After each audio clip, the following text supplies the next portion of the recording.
Our vision is to leverage the expertise of GCS members to address challenges that affect both our nation and the broader international community.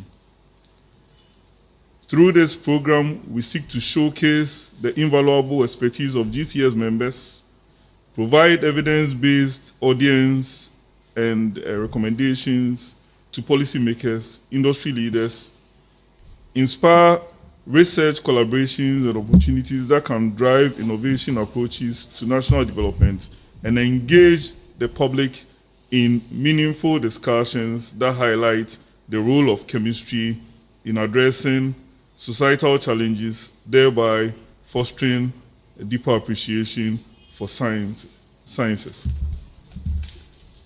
I am your host, Professor Nathaniel Bwedi, and today we have a very renowned environmental and analytical chemist who will be sharing his research expertise and on the topic water pollution. This man is someone who has really worked on environmental issues, soil, water, air, and when it comes to the environmental platform, he is one person that is known both internationally and locally. I'm talking about a man who is a fellow of the Ghana Academy of Arts and Sciences. He's a professor of environmental and analytical chemistry. He is an expert editor-in-chief of Chemistry Africa, a renowned journal from Springer, and also associate editor of Environmental Monitoring and Assessment.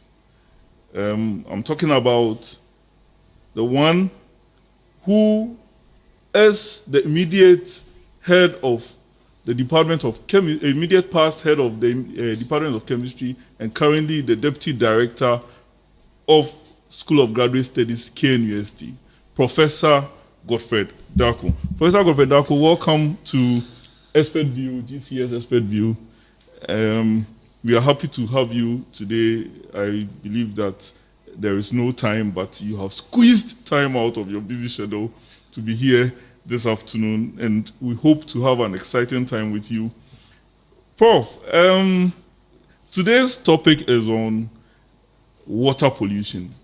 And as you already know, Ghana Water Company Limited has sounded an alarm that they're having challenges with the raw water that they are getting to treat.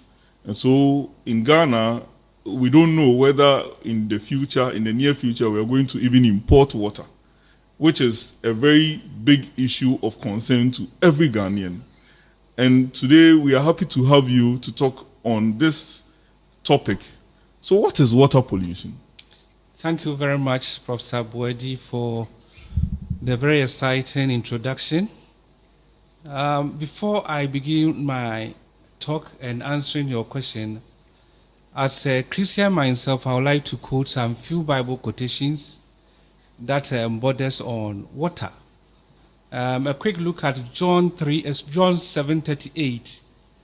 Jesus said that whosoever believes in me, rivers of living water will flow from within them. Once again, Jesus said in John 4:1 that indeed the water I give them will become in them a spring of water welling up to eternal life. What it means is that water is very critical to life. In fact, when you come to our history, many of the civilizations actually began around water bodies. And when you come to Ghana, we are very well endowed with water. We have major water basins such as the White Volta, River Pra, River Tano, River Densu, and Cobra, just to mention a few. Now, when you come to lakes, We have two major lakes, Lake Bosomtwi, the natural one, and Lake Volta, the artificial one. In terms of groundwater, we are also doing very well, except for some few locations around the Volta's Cape, some few locations around the eastern part of Ghana. We have water, underground water, a moderate amount everywhere in Ghana. Water is so important that out of the 7 United Nations Sustainable Development Goals, 1 has been set aside for water only. I'm talking about SDG 6, which seeks to ensure access to water by all, affordable drinking water and sanitation by all, and then also sustained and quality water resources to all by year 2023. I would like to talk briefly about the SDGs, SDG 6, because that is the driving policy for our water resources globally. In terms of how we fared as a nation, compared to our regional neighbors here, we are not doing badly at all. I'll pick only 4 thematic areas: access to water, sanitation, integrated water resources management, and international cooperation. And it seems we are doing well in all these 4 areas. For example, about 86% per United Nations water data based on 2020 assessment, about 86% of Ghana populations have access to at least basic water services. That's good enough compared to our regional neighbors. And out of this 86%, about 41% have access to safely managed water resources. When it comes to sanitation, it's said that about 15% of Ghanaians have access to improved sanitation. But the issue with that is that the distribution is skewed towards the urban areas.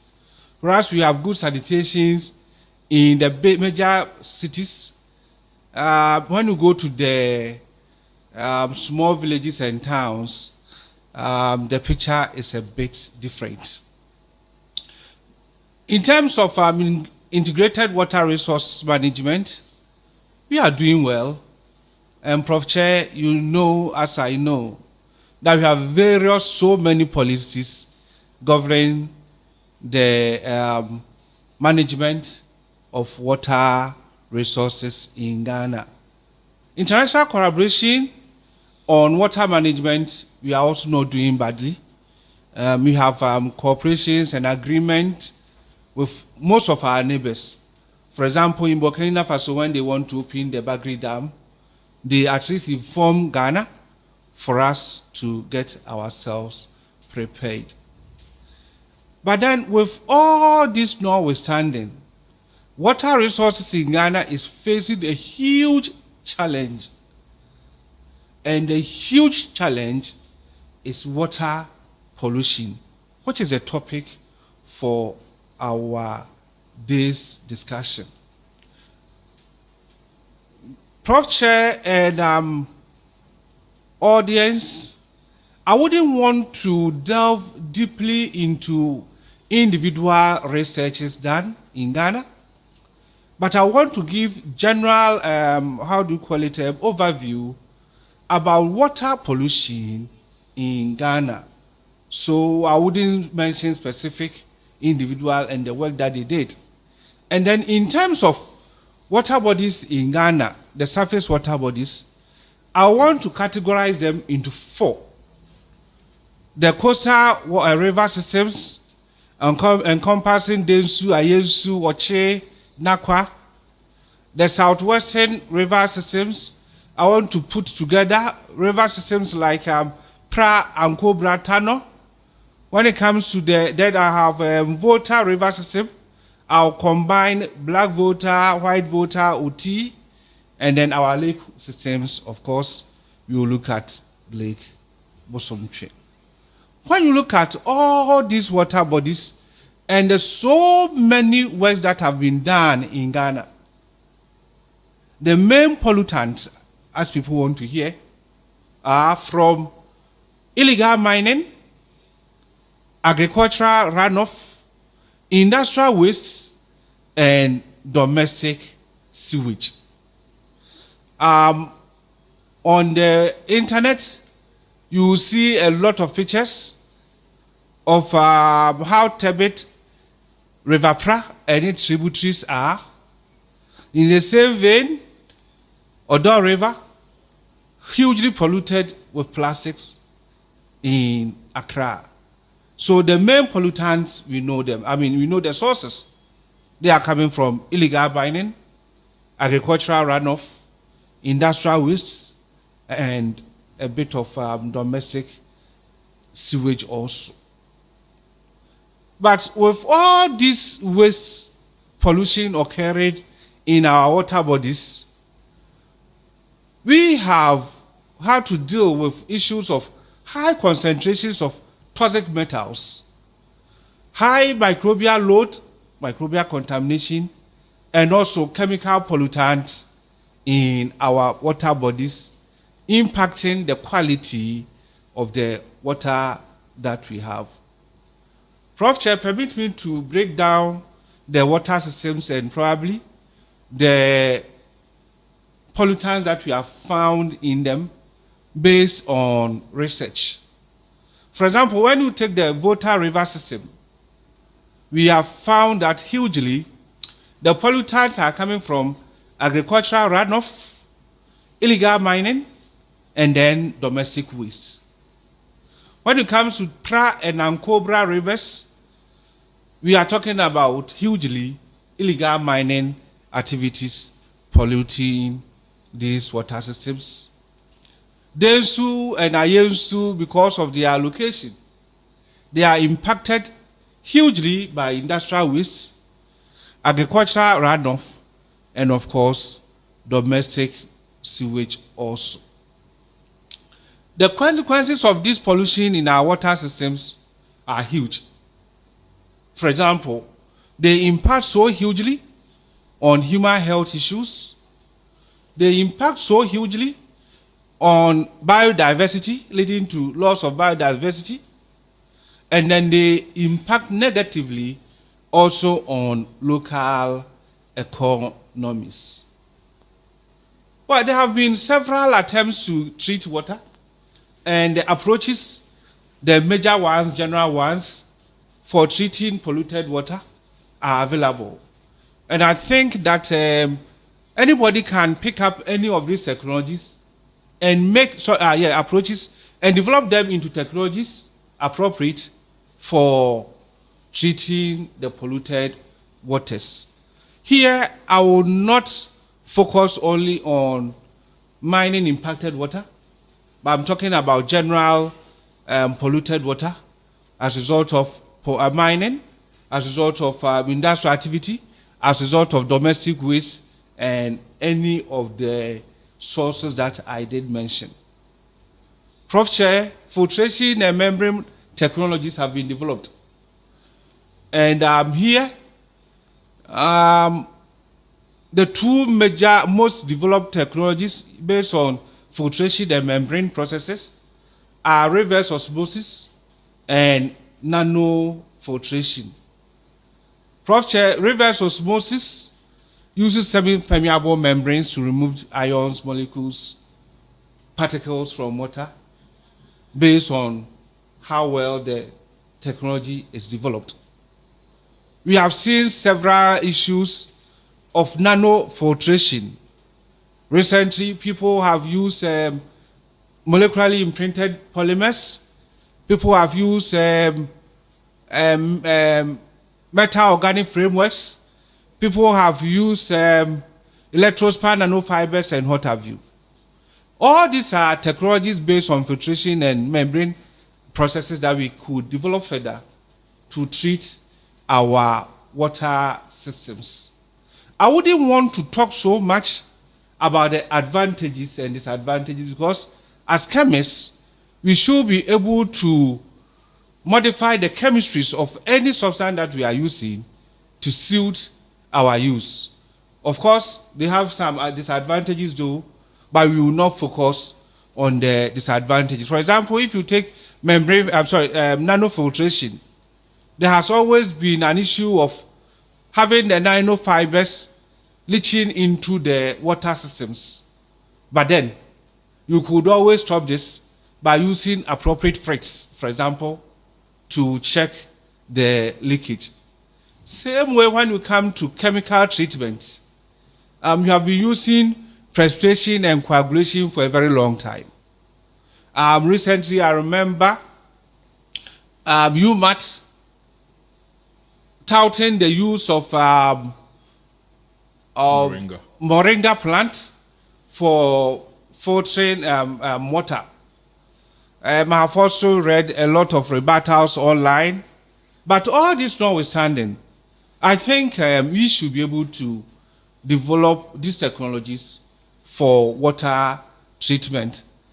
As for absorption, it's a known old age technology, and I've seen several people trying eggshell, trying all sorts of materials, including biosolvents for removal of contaminant from water. And this is another approach that we can take to treat water based on our needs. There's also biological treatment technologies that we can rely on. For example, constructed wetlands, bioremediation, and a host of microbial technologies that have been developed recently. So, Prof. Chair, there are several technologies that I think we can rely on. Quite aside, apart from these ones, we also have passive treatments, such as reactive barriers, for example, which is coming up strongly. So there are technologies for treatment, but all in all, now back to your question. Research has shown that many of our water bodies, and some people estimate it to about 60 to 70% of the entire water bodies in Ghana is polluted. And most pollution is found around the central eastern corridor. So eastern region, Ashanti region, central region, western region, these are where we have the major pollution. And we have once again identified the major sources of this pollution to be illegal mining, municipal and industrial waste, as well as agricultural runoff. Therefore, there's the need for comprehensive management of our water systems. Let me, Prof. Chair, end this long introduction by giving some few recommendations, probably before we go into the thematic sessions. To the government, it is recommended that they strengthen the enforcement of the environmental regulations. Prof. Chair, there are several regulations here in Ghana. There are several acts here in Ghana that should protect our water resources. But usually, the issue has been the enforcement, due to probably the other side will tell you inadequate resources to monitor and enforce all these regulations and laws across entire Ghana. We also recommend to the government that they invest a bit in waste management infrastructure. Because, Prof. Chair, you bear with me that even in our large cities in Ghana here, most of our waste management systems are not up to the task. To the government agencies, like my EPA, Water Resources Commission, Minerals Commission, and what have you, enforcement, monitoring, and then collection of data from their side will help us. And then also, we recommend that they increase their public awareness campaigns of water, its uses, pollution, its effects, what have you, to the general populace to understand how pollution of the water will affect not only them directly, but indirectly will affect everybody else and our economy. To my colleague scientists, researchers, academia, I think we need to sustain our research. So research on sustainable practices. We should also have to collaborate because research is very expensive, and with our economy globally, I think that the way to go is to do collaboration. Those days that chemists, biologists, or food scientists, what have you, will sit in their so-called one corner and do their research, does not hold these days. You need to pool all resources together and then see how best we can confront this issue from all areas. So, Prof. Chair, that's my short answer to your long question. Thank you very much. Thank you very much for your elaborate answer to my question on water pollution. I want to find out, when you were talking, you said that the pollution is as a result of illegal mining, agricultural runoff, industrial waste, and then domestic sewage. These are the major pollutants of our water bodies. And I want to find out, because of your extensive work that I know you have done on xenobiotics, when it comes to illegal mining, we have heard and we have seen all our river bodies turning brown, and which is a very big problem.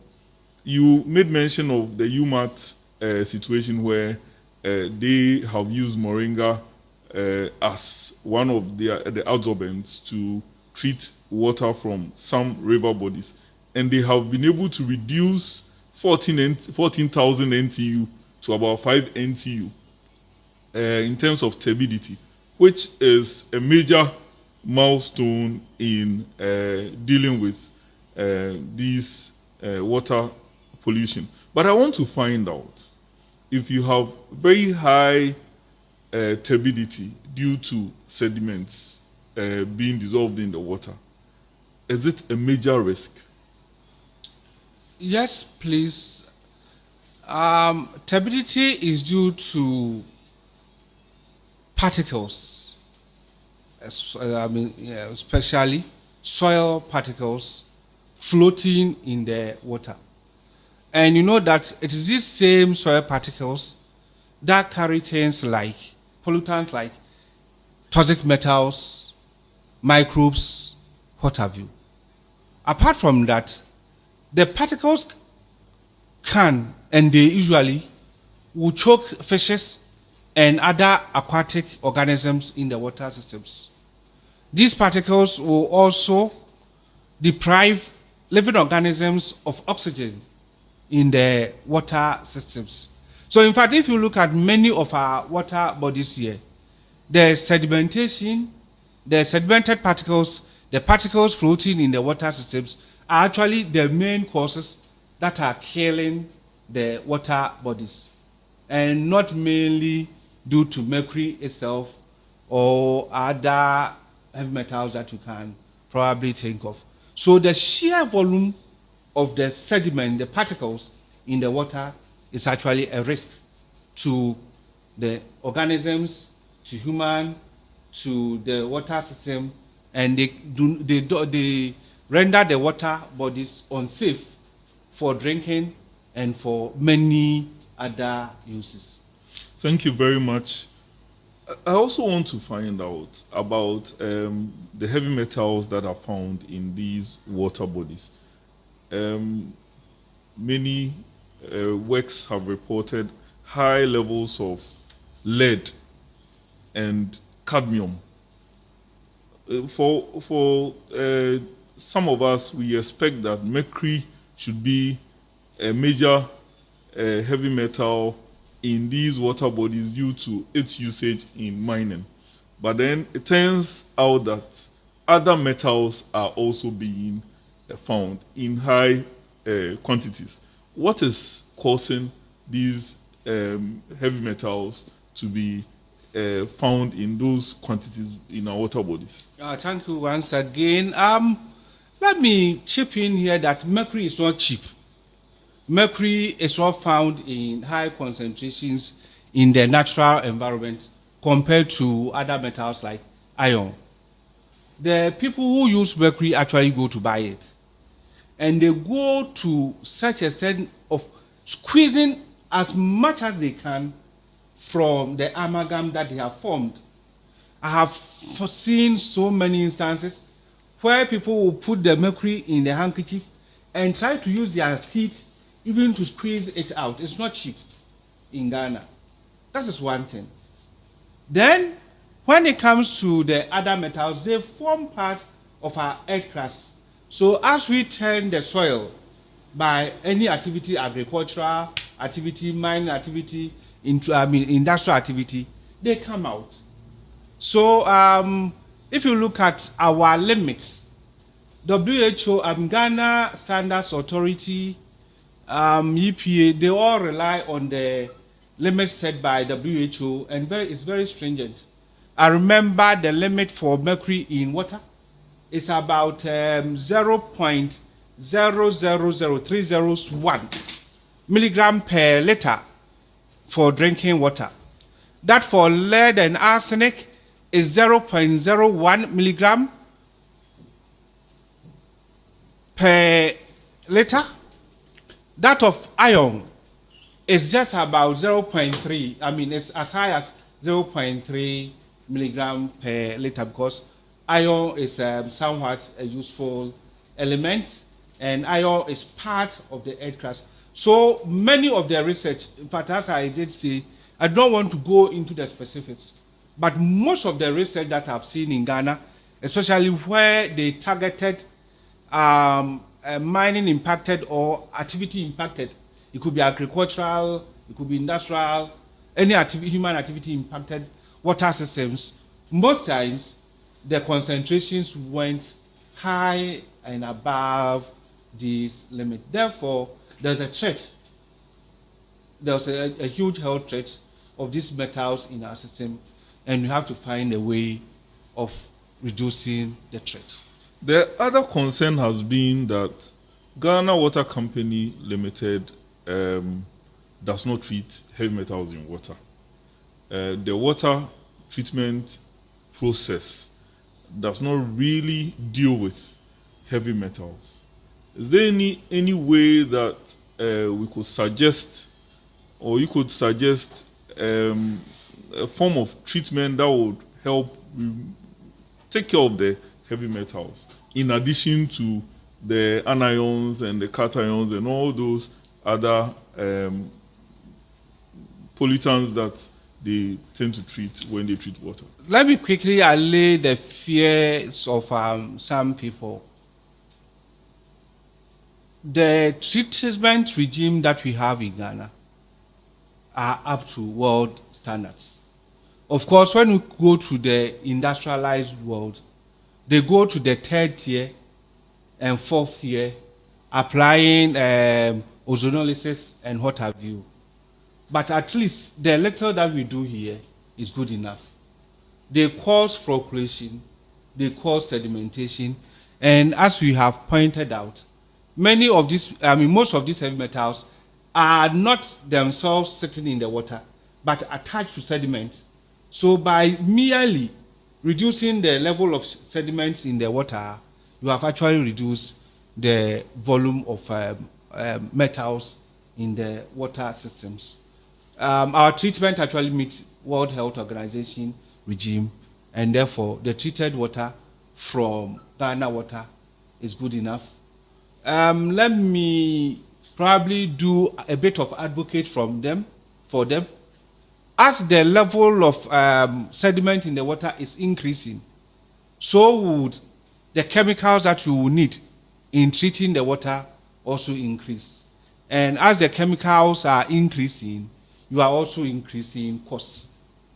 Now, in the water systems, when you increase when the sediment, volume increase, they will also reduce the volume of water that you can take up. They are using pumps to collect the water from the water systems, and with sediment, you have to pump for a longer time to get the required volume and what have you.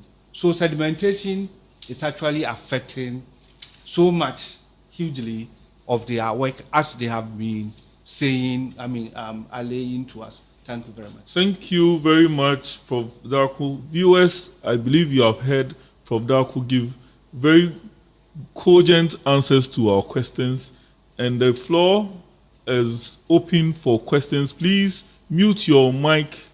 All of us should mute our mics, and if you want to ask any question, raise your hand so that we will see you and call you.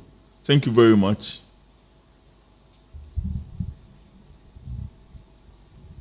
Is there any question? Anyone?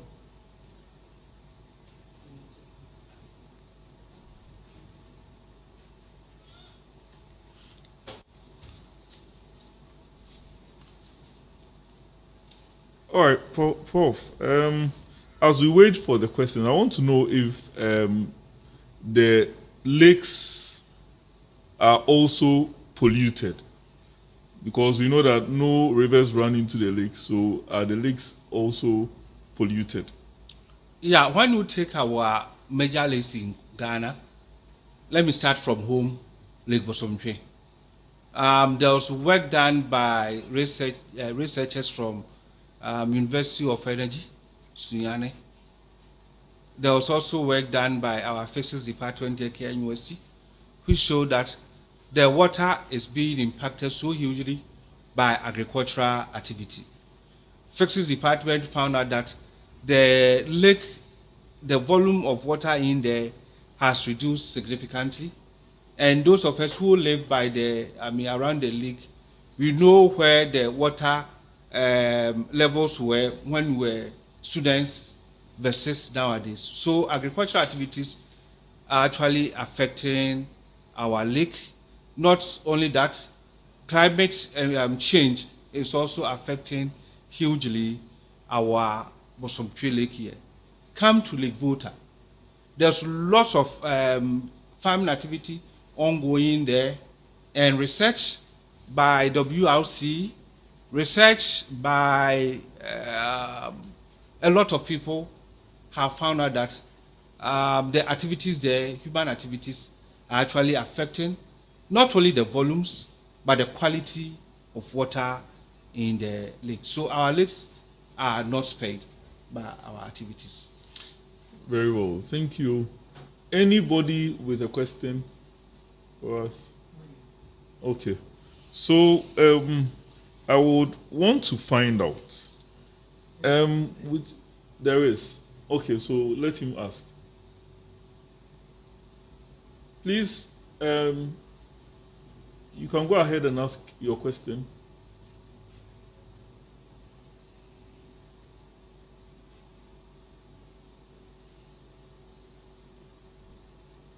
The person muted.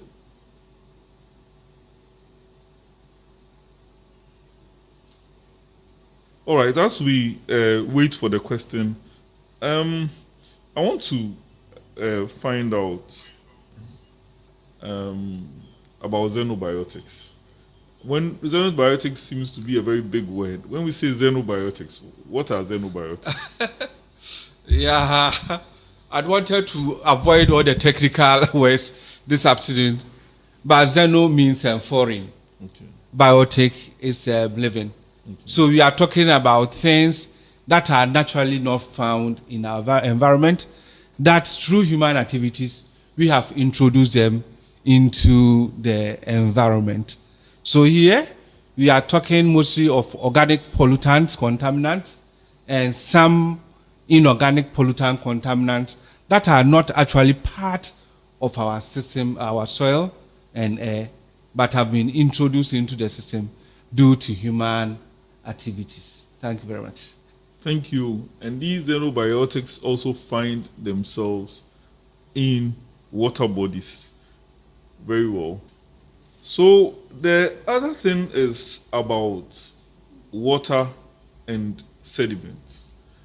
It has been found out that if the water is clear, mostly the heavy metal concentration in that clear water is low, and if the water is turbid, the heavy metal concentration goes up a bit. As you rightly explained, that these heavy metals are attached mostly to the sediments. I want to find out if these heavy metals are readily available, as in their availability in the water. In terms of, we normally, when we are looking at them, we look at them in totality, that we look at the total heavy metals that are found. How do they become biologically available? That's what I mean. Thank you very much. I should say that the heavy metals are actually part of our soil systems. And as the water is in direct contact with the soil, the metals will surely leach into the water bodies. But your question, you asked borders on toxicity. Yes. That it's not usually just as food that we eat. It's not all the amount of food that you eat that will go into your bloodstream. So we tend to overestimate. If you use the total concentrations, for example, if you take your water, you go through the normal acid digestion, and then the concentrations that you get thereof, you multiply by the various factors and get the toxicity index. You might be overestimating the amounts in there. So recently we have developed a technology called bioavailability, where we are able to mimic the digestion in the mouth, digestion in the throat, digestion in the stomach, small intestines. So we actually mimic the digestion across the gastrointestinal tract, and we use it for our calculations. I think that's a better estimation than using the total concentration, but it comes with extra costs. When you do the in vitro bioaccessibility, you tend to get low concentrations. So usually concentrations that you could have normally used a low-end instrument like AAS to measure, now you have to go and use ICP-OES or ICP-AMS, increasing the general cost of analysis. And then also the enzymes that we use in digestion are very, very expensive. So this is an upcoming technology that we are introducing in Ghana. Thank you, Prof. Darko. Recently, I heard that you have been appointed as one of the experts at Ghana Standards Authority. Even when it comes to standards, you mentioned that the water standards, most of them, we use the WHO and the foreign standards. I know that Ghana also has some water standards which are similar to that which the foreign organizations also have. And what I know is that before any water is released for households and even industries to use, it must pass that particular test and must meet the standard before it goes out, which is a very good thing. I want to find out, when it comes to the recent noise, I would say, because it has become a matter of concern. The recent concern of heavy pollution in our water bodies, whether still we are able to meet these standards before water is released. Thank you, Prof. Chair. Usually, I wouldn't want to announce the places that I do advise for, but as you said, I belong to the Technical Advisory Committee for conformity assessment to the Ghana Standards Authority. And the question you asked me borders actually on conflict. But then, let me put aside that quote and come to the research quote. I would always want to, researcher quote, always want to wear. Honestly, our water, the water that we get, treated water that we get from these agencies meet the criteria. What I cannot vouch for is the water that we fetch in your homes due to the piping systems that we have around. Oftentimes, you see a burst pipe forming a pool, and when the water stops flowing, the backflow and what have you, that one I cannot vouch for. But the water coming from Ghana Water Company Limited is clean enough. They meet all the criteria that we have set. Thank you very much. Thank you. I have also heard on some radio stations that politicians are importing water, the water they drink, because they are not so they don't want to drink the water that is produced locally due to heavy pollution. Do you have anything to say on that? This is something that is by the side, but I just want to know your views. It's not only the politicians. We all drink sometimes imported water. You wouldn't want to drink the pipe-borne water because you are not very sure of the quality that is reaching your home. But once again, the quality that is coming from the station meets the standards. So in our homes, we all drink bottled water, sachet water.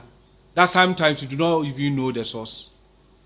What I would advise is that probably we improve the local capacity for testing water, and everybody can test their own boreholes, small boreholes in the homes, and if they are portable enough, they take them to cut costs, to reduce the burden on the environment, and then also those of us who are rich enough to buy our water, for us to also do the testing to see what is in there, because quality actually changes a little bit through the supply chain, and that you may want to test what is finally reaching to you. So I would rather advocate for capacity building for water testing than people importing water from Saudi Arabia, from China, from elsewhere. Thank you very much. All right, so I have a few questions here. One from the Prince. He says that my question has to do with the sachet water. What we popularly What we popularly call pure water.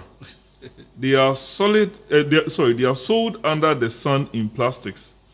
Is their quality guaranteed for safe consumption? Prof. Chair, thank you very much. But honestly, I didn't prepare on that question. I didn't prepare on quality of sachet water. I think recently there's been a lot of talk about plastic leakage into the water and what have you. There's a kind of research I haven't focused on. So I'm sorry, but I may not be able to give you. The other one is also along the same lines, but this one he's asking that the quality of sachet water in mining area, because he thinks that some of the boreholes in the mining areas are being used to produce sachet water. Do you have any thoughts on that? Yes, To the person who asked this question, the quality of the water from borehole is hugely affected by the bedrock more than activities occurring on the surface. So depend upon the bedrock from which you are sourcing what we call aquifer, from which you are sourcing your water. You cannot say that because there's no mining in your area, the quality is better than where there's mining. So ultimately, I will ask you to test the water if you want, rather than just judging by activity going on the surface, whilst your water is fetched from about 120 meters down the crust. What about hand dug wells? Hand dug wells, because they are so superficial, I wouldn't vouch for drinking directly any hand dug well. But of course, if you have taken your water to the lab and have tested it and it's certified that it's clean enough for you to drink, then you go ahead. Otherwise, hand dug wells, because they are so superficial, I wouldn't vote for them. Thank you. Thank you. Someone says that as a chemist and a citizen, I'd like to find out if there is a liaison between government and the academic institutions to curb water pollution problem. Does the government consult our academic institutions to make decisions concerning our water bodies? I think, I don't know if you want to say anything concerning instead of going deeply into academic environment, let me bog them with the research institutions and say that, well, there's water research water research institution, there's water resources commission, there are water boards for each of these water systems that I did mention. For example, Pra Basin Board, Volta Basin Board, and what have you. And these people consult with the government. So there was a bit of consultation going on. Thank you very much. Thank you. And then the last one that I have in the chat box is the rate at which the pollution levels is increasing across the country. If care is not taken, the future generations may import water for survival. Please, what measures are experts putting in place to inform policy and save the future generations? There's lots of research going on, and we cannot exhaust all the research. And as I did indicate, there are thematic recommendations always made to government. Research institutions, academia, their mandate is to do the research, disseminate them, inform the people, and then inform also policy. Academia and research institutions do not have the mandate to directly come out with any policies and what have you. So it's a bridge that we need to mend so strongly that whatever we do here across the research institutions gets heard at the corridors of power, and then whenever any major decisions are taken, they also will consult us and then get the information we have from the ground. So that's where we stand. Thank you very much, Prof. Darko. Viewers, this is all that we can take for now. We are not able to take more questions, and I believe that you have been well informed about the water pollution problem in the country. Prof. Darko, we would want to thank you very much for making time to come on this show. Your expertise has really inspired each and every one of us, and the way you have really dealt with this topic makes many things that we have heard, rumors and stuff, clear to us. Those that are true and those that are untrue, we have learned today from your talk. We thank you very much. Viewers, I believe that you have been, as I said, well informed, and as you go as chemists, chest out, you also tell others about the pollution problem and how it can be dealt with. Thank you very much for tuning in, and this is going to be on our various social media platforms, and so you can always share the link for others to listen and learn from them. Thank you very much. Goodbye.